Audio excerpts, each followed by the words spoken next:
Hello, and welcome to another edition of Crap I Bought, where I go through some of the crap I bought. And today we are going to be looking at this. This appears at first glance to be the arcade action software Commodore 64 version of Q Bert, who's, this guy. And you look at the back of the box, and it starts talking about all the amazing things that are in this cartridge, and you get the story about Q Bert's captivating arcade adventures. Hop your way with lively action, colorful graphics, and arcade-like sounds. Spring Q Bert up and down the steps of the three-dimensional, in quotes, pyramid, changing the color of each step as he lands. Complete an entire pyramid and then hop onto a more challenging one. But look out! All sorts of crafty arcade creatures pursue. This is kind of not looking very good. All sorts of crafty arcade creatures pursue Q Bert. You will need good timing and quick reflexes to hop Q Bert away from danger fast, or soar him to safety on a flying disc. But watch where you move, Q Bert. One hop off the pyramid, and he'll be lost in space. Q Bert, the irresistible arcade character in a captivating game full of fanciful fun. I mean, this looks like this would be. I've played Q Bert before, so I know what I'd be getting into with something like this. But if we take a closer inspection of this this box, we will find that it actually says instruction manuals, which I thought was really weird because when I was growing up and we had a Commodore 64, the only games that I saw were, or any software that I saw, was either pirated and some, like, it was given probably or purchased or however we got it on a floppy disk with a handwritten label, or it was a cartridge. But I never had seen anything in a box, and I had no idea that most of the software came in boxes and had instruction manuals with it.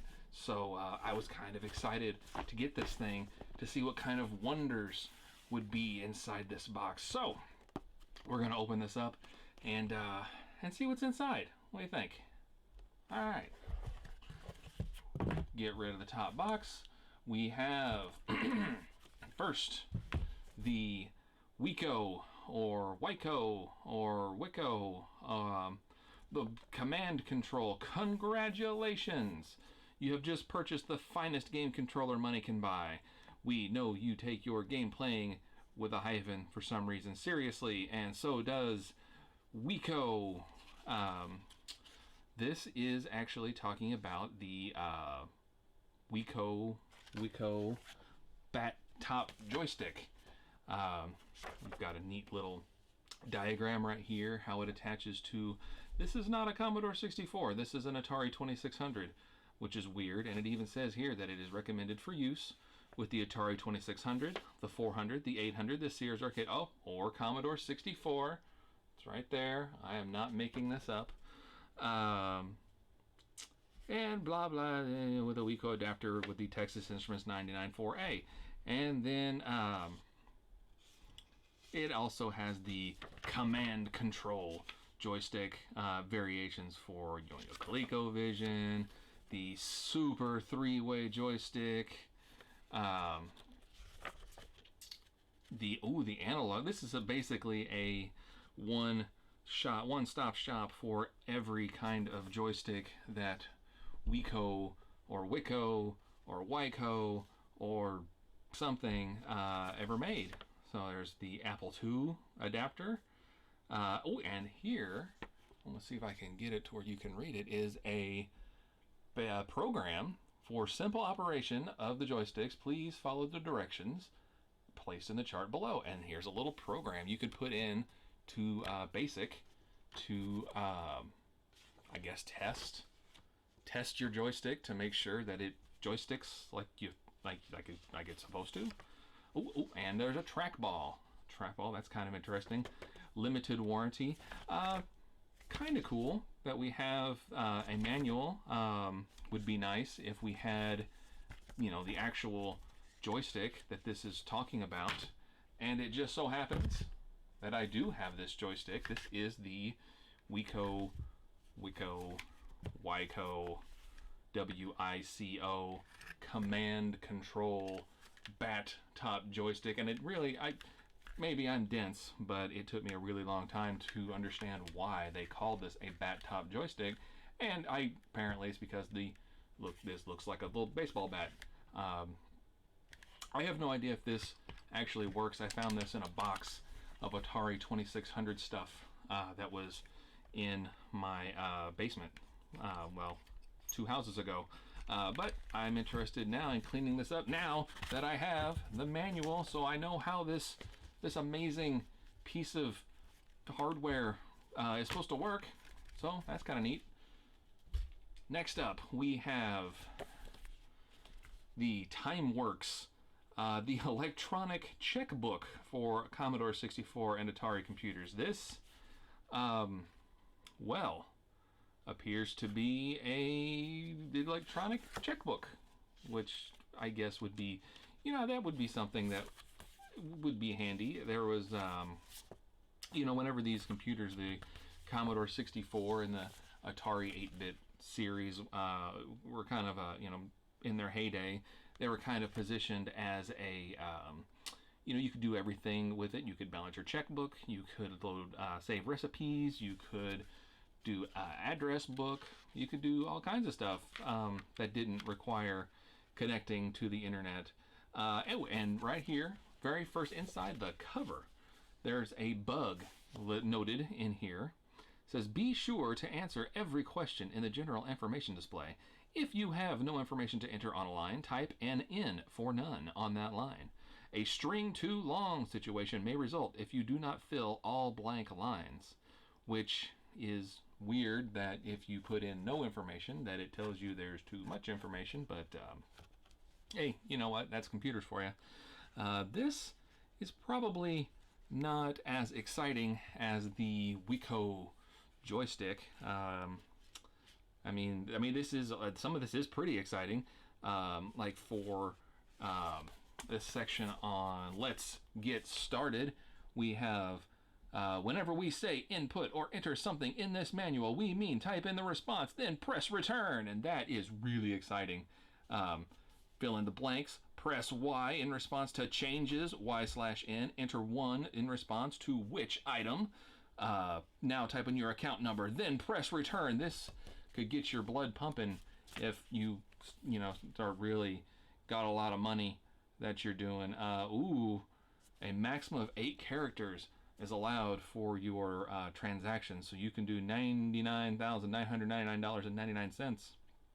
If you go over this amount, split your check or deposit into 2 transactions. See, it's so exciting that even the cat has decided to investigate the wonders of balancing your checkbook.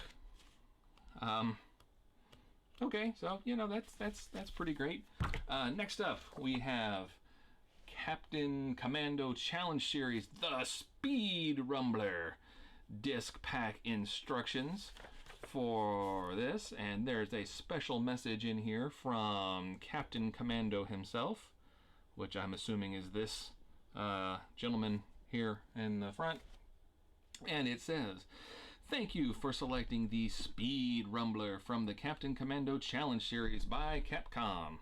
Exciting and challenging, the Speed Rumbler, created by Capcom, premier worldwide arcade game designer, features powerful, colorful, state-of-the-art, high-resolution graphics. This high-quality disc pack has been manufactured to meet Capcom's rigid quality specifications for excellence, assuring a long-lasting satisfaction game after game. And I'm going to have to take their word on it because I don't have the disc here. You got your table of contents.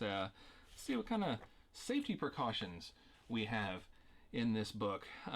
Take the time to read the important instructions. I'm sure I don't have the game, so actually, you know what? I'm going to skip the safety precautions. I want to do this as dangerously as possible. I would rather get to the Speed Rumbler story. According to the fantastic manual here, I know you probably can't really see that very well, so I will try to read some of this. It's the Speed Rumbler by Capcom. Ramen Rod and you at the controls. I guess is Ramen Rod you? Um, anyway, a tough, hard-driving, courageous duo behind the wheel of Ramen Rod's Thundermobile, all revved up and ready to eradicate the 21st century tyrants and rescue your town people from oppressive control. You and Ramen Rod must use the Thundermobile to batter certain barrels blocking you, evade ambushes, avoid setup traps, outmaneuver enemy tractor trailer trucks and big armored vehicles, even engage in hand-to-hand combat. You are challenged to save hostaged town people and restore peace by defeating the 21st century tyrants. Are you ready for the challenging task of steering Ramen Rod's Thundermobile along the glorious road to victory and peace? You know, just victory? Yeah. Just peace? Yeah. Victory and peace? I'm in. I would like to know more about this, and I would like to subscribe to your brochure. Going through just kind of quickly, we have, you know, how to start the game, level of difficulty, number of players, you know, all that kind of standard stuff. Ooh. We have the controlling the action with a joystick that looks very similar to this, except it's got a little ball on top instead of the bat. We have this display, this drawing of barrels bouncing off of sedans that probably means something.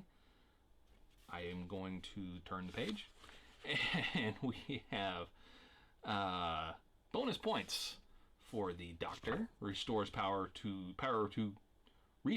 power to gauge. I apparently don't know how to read anymore. We have the medic that restores 1/2 power to gauge when Thundermobile is hit. If and when the gauge reaches all red in color, the player's Thundermobile will explode. That seems like something I would want to avoid.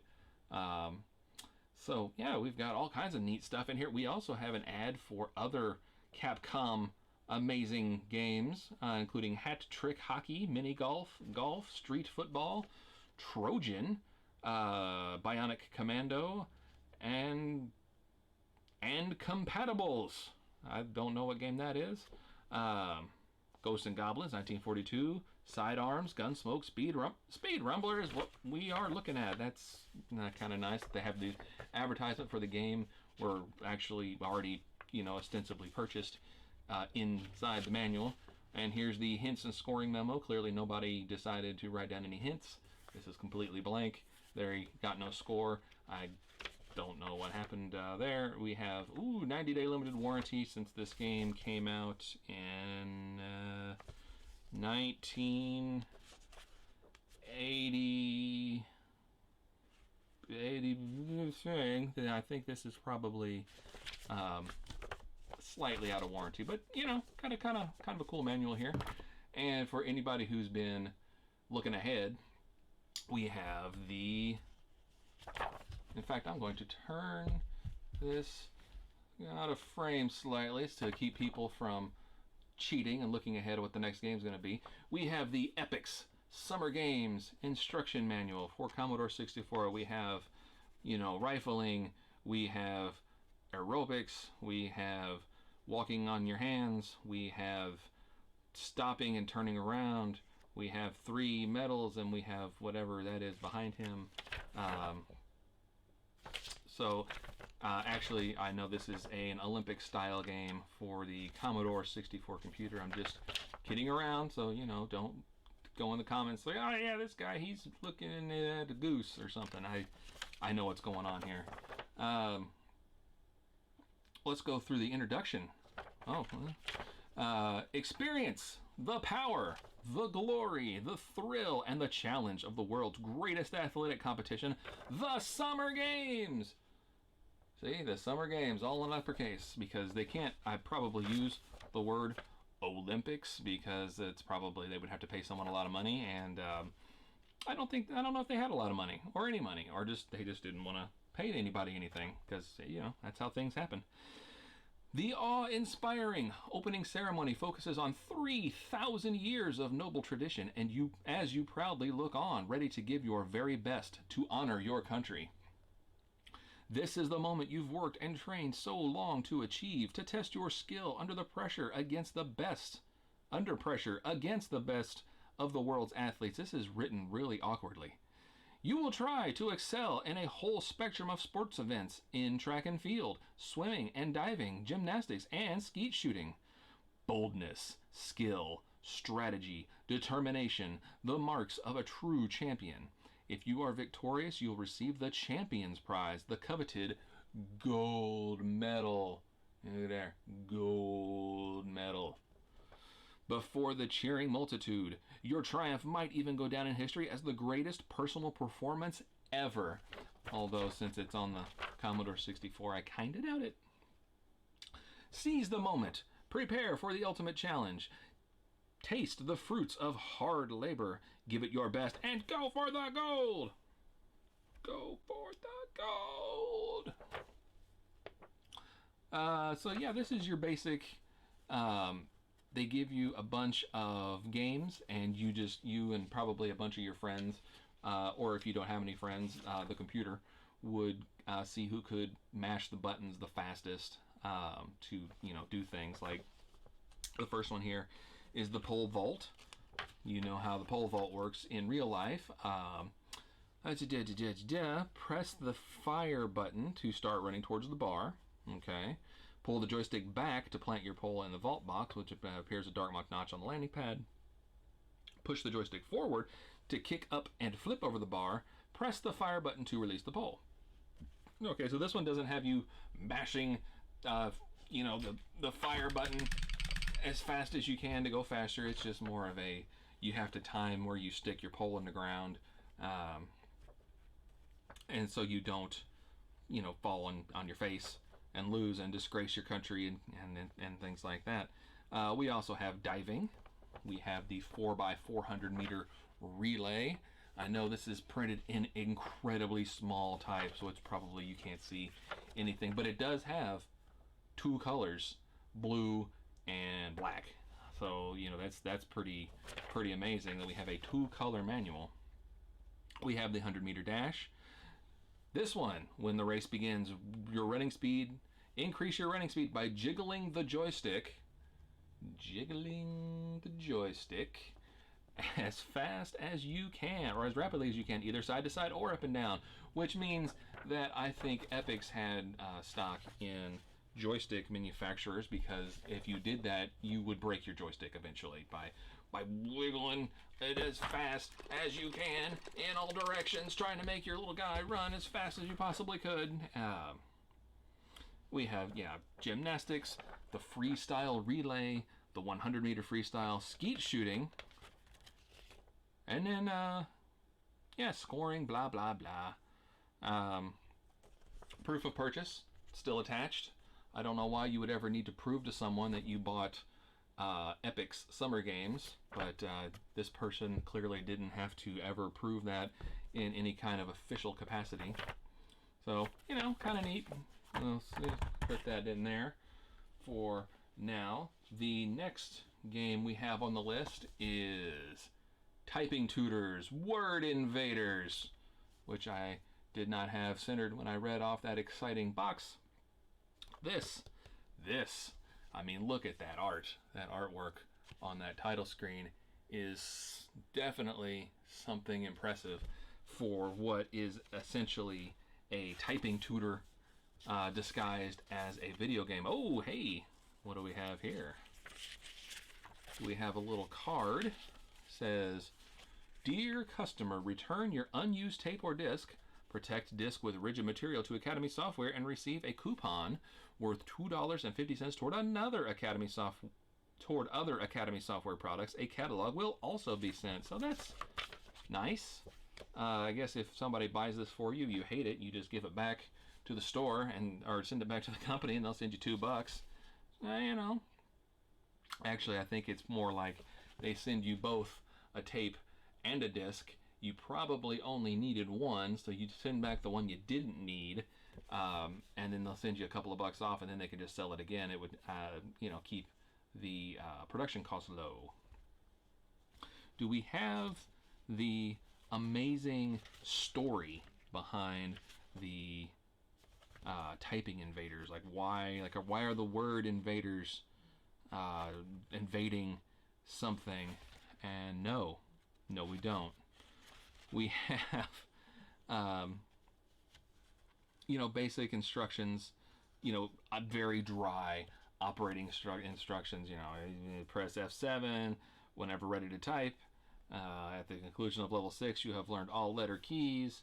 But that's kind of boring, to be honest. Typing instructions: sit erect in your chair with your feet resting flat on the floor. Your shoulders should be relaxed, and your arms should hang naturally with your elbows held comfortably close to your body. Lean forward slightly from the hips. Your body should be centered opposite the H key and should be about 1 hand length from the keyboard. That's about as exciting as I can make this. I could read the level 1 instructions. Say, level 1 introduces the home ASDFJKL colon, which is interesting because the Commodore 64 has a colon there instead of a semicolon, keys. Place your left hand fingertips lightly on the ASDF keys. Place your right hand fingertips lightly on the JKL colon keys.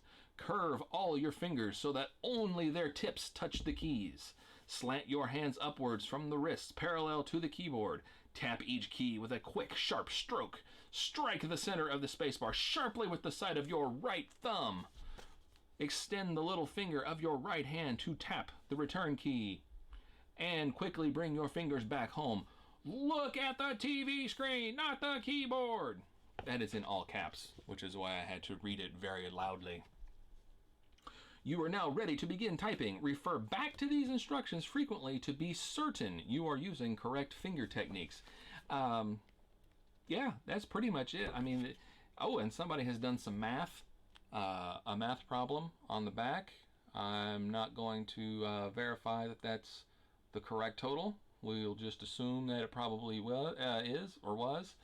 But yeah, this game, basically, I have actually played this before, and you have to defend your planet, probably Earth, but it could be whatever planet you wanted, by typing things and then shooting aliens somehow and making their ships blow up, which is kind of silly, but if you're of whatever age demographic this is, kind of fun. I enjoyed it. I was terrible at it, but I had fun with it. So next on the block is this that somebody has decided to fold in half, and if we start to unfold it, you can see this this very familiar, probably to a certain age of person, is the Electronic Arts logo. And the game that this is something called Mail Order Monsters, which, just judging by this cover, is going to be something crazy amazing. Craze amazing is what I'm going to call it. Let's read the intro with this amazing artwork of this this thing on there. Greetings, shrewd customer. Welcome to Mail Order Monsters, Inc. Let these pages be your guide to the fantasies which can be yours through our services. Our mail order Psycon heroes, affectionately known as Morphs for short, are the finest in the galaxy. Your wish is our command. Look on page 2 for information about how to take Morphs out for a free trial, the beginner option, so you can learn how combat works. And so you can get a feel for the different morph and weapon capabilities. When you're ready for something more complex, move on to our rental option, intermediate, described on page 4. Spend 1,000 Psycons. That sounds like a lot of the Psycons? To put together your own combinations of morphs and weapons. Then choose the battlefield and the contest. Our tournament competition, described on page 5, is for experts. The results of each contest are saved on your owner disc. Winners receive Psycons and victory points, which their owners can spend for better weapons and traits, or on new morphs. Begin with 500 Psycons and earn your way to the top. For general information about morph traits, extras and weapons, and the importance of each, turn to page 6. 6. Six. Important note: for information about how to proceed as you use the Mail Order Monsters program, watch the top of the screen as you work. Whoa! There's a lot of text in this book, with some pretty intense looking critters adorning the pages, kind of, looking at what we're going to do here. And this game is kind of complicated. I'm going to, I've never actually played this before, but you basically you order monsters and you make them fight each other, and then you win, you get money, you use the money to upgrade your critters, you battle stronger critters, you get more money, you order more parts, and that's pretty much it in a nutshell. I mean, there's probably some other modes, and since I've never actually played this game, I've looked at it, haven't actually played it. I'm sure I'm missing some of the nuances, but there is absolutely no way I'm going to read this entire manual out loud right now, because you are probably really tired of hearing me talk about mail order monsters and their kind of thing. But I really like the book. The book is really neat. It's got some pretty sweet artwork, and it just, it's just kind of reminds me, it's very 80s. So, mail order monsters. Next we have Accolades, well-known title, Ace of Aces. I'm gonna guess, judging by this artwork on the front, and this has something to do with planes. So let's see. Let's see. Do we have? A lot of these games didn't have, a story. They're just like, here's a situation. Here's a plane, and there's an intercom, and there's a bunch of flight stuff, and you just go. Why you? Who cares? Just go. You just don't. Whatever. Just go. And it's kind of neat that it's kind of nice. You don't have to worry about any background or any motivation or why you're doing what you're doing. It's just give me a thing, I'll go. But let's at least read part of this out loud, just to see how exciting this game is. To start the game, connect your joystick to port number 2. Turn on your Commodore 64 disk drive and monitor with a capital M for some reason. Insert the Ace of Aces disc into the drive label side up. Into the drive should be a comma there. Label side up should be another comma. And close the drive door. Type load star, comma 8, comma 1, and press return. If that doesn't get you jazzed to go fly your plane around for some reason with a bunch of bombs and with this flight control thing, I don't know what will. Honestly, at that point, you are just beyond help if you don't understand how exciting that this is. I really don't know what you do here. I guess you just is it World War II? Is it World War I? Is it just random generic war boaty thing? You know what? Doesn't matter. It's you flying a plane, dropping bombs, and that's all you really need to know. It's 1986. Who cares? Next, we have another Epix classic called Super Cycle. And this instruction manual is super thick, so I'm sure this is full of just all the details about this amazing looking game. I mean, we still have two colors. We have red and black, which is a departure from the summer game where it was blue and black. Well, let's see what's inside here. Oh, we do have an introduction. That's nice when they give us something to kind of dig our teeth into, or some meat to kind of get going. Even though I said it wasn't really necessary, sometimes it helps. Introduction. Open road racing, wheel to wheel, pistons screaming and rubber burning. That's the challenge of Super Cycle. Before you begin, choose your machine and your leathers. Leathers. Choose carefully. There's an ordeal ahead. You and your machine will be pushed to the max by the course, the other competitors, and the relentless clock. You must complete each of the race courses within a time limit in order to continue. Crash and you lose valuable seconds. Each of the more than 7 courses, more than 7, so I guess 8. Each of the more than 7 courses poses unique challenges: water on the road, ice, road barricades, and other dangerous obstacles. When you see a road sign that means slippery when wet, you better listen. There's day and night courses, city and country, hills and mountains, desert courses, and streaking through the sunlight. Streaking through the sun? Next to Cape Canaveral. Do you ride your bike? Do you streak with no clothes on? That seems risque for a Commodore 64 game. Accelerate up through the gears, jockey for position, and bump the other riders. Go for top speed, but try not to go out of control. Good luck. Your reflexes better be as sharp as the turns up ahead. Okay, so clearly this is a game there. You take a motorcycle and you ride it around. Push forward on the joystick to accelerate. Pull back to slow down, left or right to steer. There are 3 gears. Get to the end. This is very simple, very basic, but hey, that's what you want. You want to just be able to load star, comma 8, comma 1, which isn't actually noted in here anywhere. Oh wait, yeah, it is right there. I just decided to not read that part. Oh, but there is.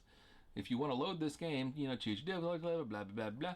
But right here, there seems to be a placeholder where somebody wanted you to type a command here, but they didn't actually put what the command was. So type mystery command and press enter. That's less than ideal. On the back, we have an ad for California Games, also by Epix, and another proof of purchase. In case I had to prove to anyone that I actually purchased a copy of this, I could. I'd be lying because all I have is the manual, but I could do that. Next up, we have the Kitchen Manager by Valueware, the electronic cookbook and diet doctor. This is also a very, very thick and comprehensive book that tells us about both things, the electronic cookbook and the diet doctor. The electronic cookbook, full instructions for this program are available in a file on your program disk called InstStar. InstStar. To load this file, turn on your computer disk drive and monitor, then type load InstStar, 8. Press return when the word ready appears. Type run and press return again. You will be asked if you want to view this file on your screen or print it on your printer. Press S for screen or P for printer. Be sure your printer is ready to print. If you are viewing the instructions on your screen, press the spacebar to pause the scrolling, or press S to stop the scrolling. It is a good idea to print this file on your printer so you can refer to it as you use the program. That is great. Diet Doctor is also on here. I guess there's not anything at all to say about this amazing Valueware title other than we're going to the next thing, which would be the Commodore Information Network. Got a picture of a phone. We got a 1541 drive. We got the C modem. We got this guy, girl. We have this person doing something with a checkerboard. Something on. I'm guessing this is something like a very early networking thingy. Oh, What is it? We can find out exactly what it is. The Commodore Information Network, or CIN, is a user-friendly telecommunications service dedicated to the special interests of Commodore users. Telecommunication services are designed to disseminate and exchange information using computers that are accessed with a modem via standard telephone lines. The Commodore VIC modem, Auto modem, or any compatible modem provide the key to the world of telecommunications and make your VIC-20 or Commodore 64 capable of talking to the Commodore Information Network and other computers. Accessed through the nationally known CompuServe Information Service, CIS, CIN consists of, if I can get it in a shot, a menu-driven display area, a hotline for technical support, 3 SIGs, or Special Interest Group Bulletin Board sections. You have easy access to all these areas through the CIN main menu. All you do is press the numbered key next to the next to the menu option you want and press return. That section of the CIN instantly displays on the screen. The main CIN menu looks like the following, and it's got a little diagram. I'm not going to bother reading all of the amazing menus of things you might be interested in looking at whenever you log on to the Commodore Information Network for the first time. But this is kind of neat. This is a time capsule of what it would have been like to be able to access the prototype, the predecessor of the internet. BBSs were a really big deal back in the 80s, and this would kind of give you an overview of how to connect to it, so you could talk to other people around the world also who had Commodore 64s. I don't know what this is going on here. Probably maybe they're playing checkers. I guess you could play. Did they mention you can play checkers? They don't mention anything about checkers, but I'm going to assume that yeah, you can do that. So, Commodore Information Network. Pretty exciting. All right. So, next up, we have the Minnesota Fats Pool Challenge. Minnesota Fats, I am given to understand, is a pool player who has a pool challenge. Has nothing to do with swimming. This is billiards. We know how to load it up. We're going to go read the exciting object of the game because I am starting to run out of room on my memory card, so I kind of have to blow through these pretty quick. Quick peek into the future shows we're almost done anyway. Object of the game. Chalk up your cue stick. The great Minnesota Fats invites you to play any of 6 games of pool. The object of the game is to make top score playing singly or in pairs. Games 1, 2, and 3 are for the solo player. Games 4, 5, and 6 are for 2 players. How to play, and you know how to play pool. You take the little stick and you knock the ball, and it goes around the table and it falls in the hole, and blah blah blah blah. Super exciting, super amazing. This game though, yeah, you should look up footage about this game. It is pool, that is true. Is it amazing? I'm gonna leave that to you. Let's see if you can. Let you make the decision on this. If this manual oversells the excitement level of the Minnesota Fats Pool Challenge.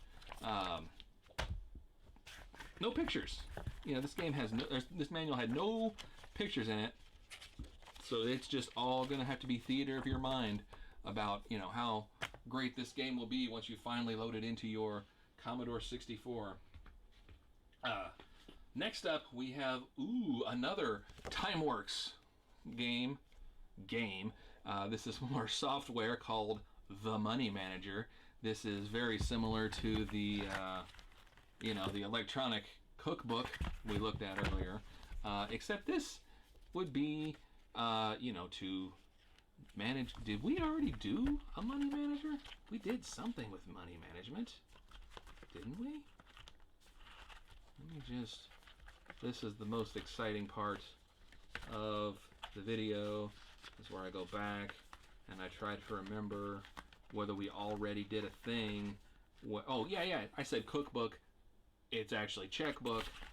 So, yeah, this apparently, I'm going to say this probably went along with the checkbook. so you could manage all your personal finances, do all your amazing, amazing things. Let's see. Let's just quickly read through the introduction here, and we'll see how exciting this is. This software package may be used for home or small business budgeting. Large companies have been using budgets for years to hold down expenditures and control costs. This budget system is the tool you can use to trim your present spending level. There are 16 budget items. Using information for 12 months, these titles can... Titles? These titles can be easily modified by the user. Note, special note, if you have over 16 budget categories, this is hard to say here. If you have more than 16 budget categories, they also can be easily combined into the categories we have provided. Using menu item 8, you can change the name of any category. This system also provides a full analysis of entered amounts. Note, whenever we ask you to enter or input something in this manual, we mean type in the information, then press return. Which, it seems kind of silly to make that distinction in all these books, but you kind of have to remember that at the time, when these were, the 1983 in this case, a lot of people, this would be their very first computer, and they didn't really know what they were doing. They were just sort of like, okay, I've heard I can use it to do checkbooks, and it'll keep track of stuff for me, but I don't know, I don't want to break something, so I got to know exactly what I'm going to type in. So load, return, and that's just how it worked. This is all very dry information about managing your money, balancing your checkbook, which is all super important things to know how to do. I'm not gonna go really too much further in depth on this one. We're gonna go to the next book in here, which is, oh boy, this is kind of wedged in here. Easy Finance 2, the sequel to Easy Finance by Commodore Computer. This, we'll just read part of the preface. The preface is this entire page, and I don't feel like I feel like if I read the entire thing, I'd put you to sleep, no matter how exciting I tried to make it. But the first part reads, in today's fast-paced economy, you need to know how to get the most out of your hard-earned money. Your Commodore 64 can help you learn how. Easy Finance 2 shows you how to make the right financial decisions and plan for future expenditures. There, we'll skip all this. You've got, it's a finance manager, personal finance. Whoever had this box of instruction manuals, what they owned a lot. They really went all in on having their Commodore 64 manage their entire financial empire. And since I picked up this box at a yard sale for however much I paid for it, less than $1, I think. Then just draw your own conclusions on how well they did managing the finances. All right, we also have, this is wedged into the box.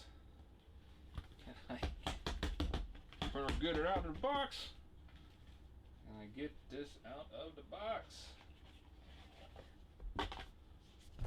Screen editor for Commodore 64. This is the Commodore 64 screen editor. This is printed in a very hard to read font. Get a better picture of this thing. It's a very odd monospace font. But we'll go through part of the preface here, which is the Commodore 64 screen editor. It's all in caps for some reason. Software package allows you to create basic programs with the aid of a screen field editor. The Screen Editor program provides the user with a very powerful software tool that allows the definition and editing of data fields that are input through the CRT screen. Screen design and the input and editing of data have always been one of the more difficult tasks facing the basic programmer. With the Commodore 64 Screen Editor, screen design and the input and editing of data is not only easier, but accomplished with the accuracy and speed of assembly language programming. That is a lot to take in right there, but basically it's saying, hey, you want to make a program, where people type stuff in, this is going to make it easier for you to put the little boxes on the screen for them to type it in. And this is actually kind of neat. Although it's really interesting that you go through here and it's all textual questions and answers, and there's no pictures. There is a program, an example program, that this screen editor would help you design the inputs for, which is kind of neat. So you could type this kind of short program in. In fact, I'm going to just sort of go scan it right here. That if somebody, is so inclined, they could, pause the video, type this stuff in, and, go to town. And that's it for that. And we have one more manual, which is probably the most important one, and that is the important safeguards. It doesn't really say what these important safeguards are for. I mean, there's this guy, and then he's watching this person who only has, she's either winking or she's missing an eye. I can't really tell. But it's important safeguards, so we want to go ahead. We probably should have read this first. We're reading it last. Sorry. Let's see. Important safeguards for something. Read instructions. Good advice. I'm going to go through. I'm not going to read the entire thing. We're just going to read the rule name, not the details, because I think everybody watching this is smart enough to be able to glean the rest of the details just from my description of the 22 important safeguards that we want to follow. Number 1, read the instructions. Number 2, retain the instructions. Yeah, right here. Retain instructions. Number 3, heed warnings.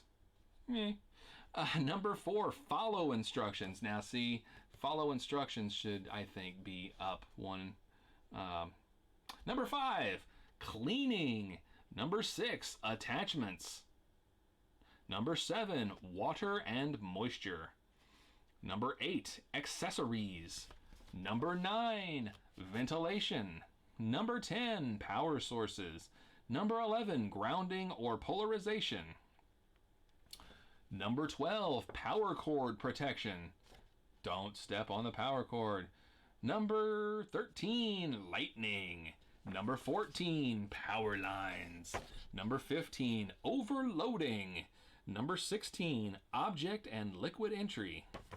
Number 17, outdoor antenna grounding. With a whole page on how to ground your outdoor antenna. I'm assuming this must have been for a television. Commodore did not make televisions. Number 18, servicing. Do not attempt to service this product yourself. Number 19, damage requiring service. Unplug it from the wall if you broke it. Number 20, replacement parts. Number 21, safety check. Number 22, note to CATV system installer. This is from a TV, apparently, a JTVC 00016A TV. And there you go, which had nothing to do with Commodore, but it was in the box with all the rest of the stuff, so I figured I might as well go over it. Anyway, that is the bottom of this box of instruction manuals that purported to be a Q Bert box, but lied to me. But I think the actual contents of this box was, actually a lot more interesting than if it was just a Q Bert cartridge itself. This is kind of a time capsule of the collection that some family had, had accumulated over time, which is, kind of neat. It's, it's almost like, it's just neat. We'll just leave it at that. And since the cat is up on the table here, I think that's my cue to go ahead and end this video. So anyway, thank you for watching, and as always, I need an outro.